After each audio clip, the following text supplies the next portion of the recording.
CNN Headline News. I'm Lynne Russell. President Bush is back on his feet, but his schedule in Japan is reduced somewhat. White House spokesman Marlin Fitzwater says the president will keep his Thursday meeting with Prime Minister Kiichi Miyazawa in about 3.5 hours. Mr. Bush collapsed at a state dinner Wednesday. At a briefing less than 2 hours ago, Fitzwater said the president is making a normal recovery from stomach flu. President Bush got a decent night's sleep last night. He woke at about 6:30 this morning. He's up and about at the Akasaka Palace. He still is suffering from some weakness related to the flu, but the major symptoms have subsided. All of the president's vital signs this morning are normal, as they were last night. There is no indication of any illness other than the common flu. No medication has been prescribed for today. Fitzwater says the president has canceled a visit to a Kodak plant, but most of his schedule remains intact. Mary Tillotson has this on the few minutes that sent shockwaves around the world. After 9 frenzied days on the road from Sydney to Osaka, President Bush grew nauseated, vomited, and collapsed in his chair Wednesday night at a Tokyo dinner party hosted by Japanese Prime Minister Miyazawa. The president was examined on the spot by his personal doctor, Burton Lee. Lee's diagnosis, an attack of intestinal flu, not a recurrence of the heart problem that Mr. Bush experienced early last year because of his thyroid condition. A melee erupted as Japanese security guards tried to prevent American reporters from seeing Mr. Bush abruptly leave the dinner. Though he looked drawn and disheveled, the president told reporters he felt good. As the motorcade raced through Tokyo carrying Mr. Bush back to his guest quarters at Akasaka Palace, Prime Minister Miyazawa read a note to his guests about the departed guest of honor. Foreign Ministry called, the president is fine, resting at Akasaka Palace. Presidential spokesman Marlin Fitzwater told reporters Mr. Bush was given medicine to calm his nausea, then put to bed for the night, with no special monitoring of his condition. Nothing extraordinary. That Dr. Lee does not feel there's any special monitoring required.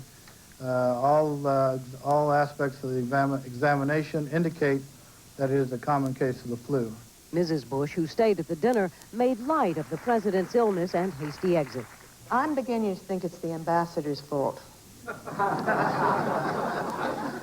He and George played the Emperor and the Crown Prince in tennis today, and they were badly beaten.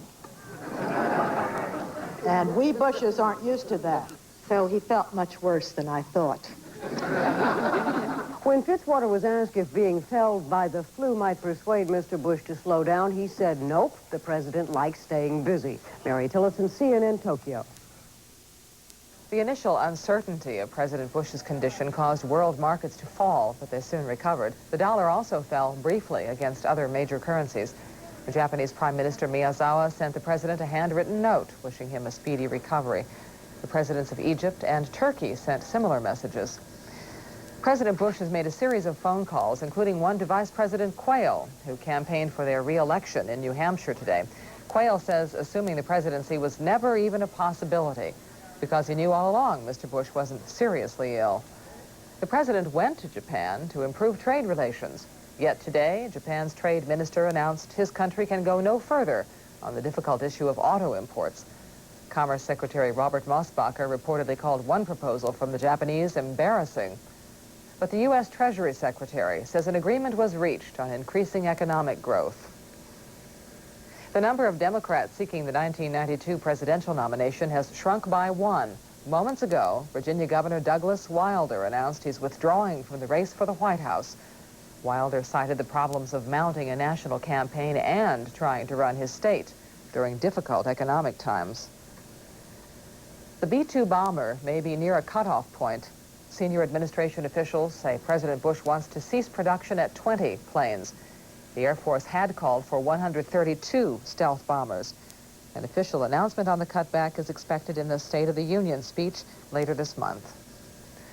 A question of words arose today over Washington's Middle East policy. On Monday, the United States supported a United Nations resolution concerning all Palestinian territories occupied by Israel, including Jerusalem. The State Department denies this shows U.S. support for Palestinian sovereignty over the city.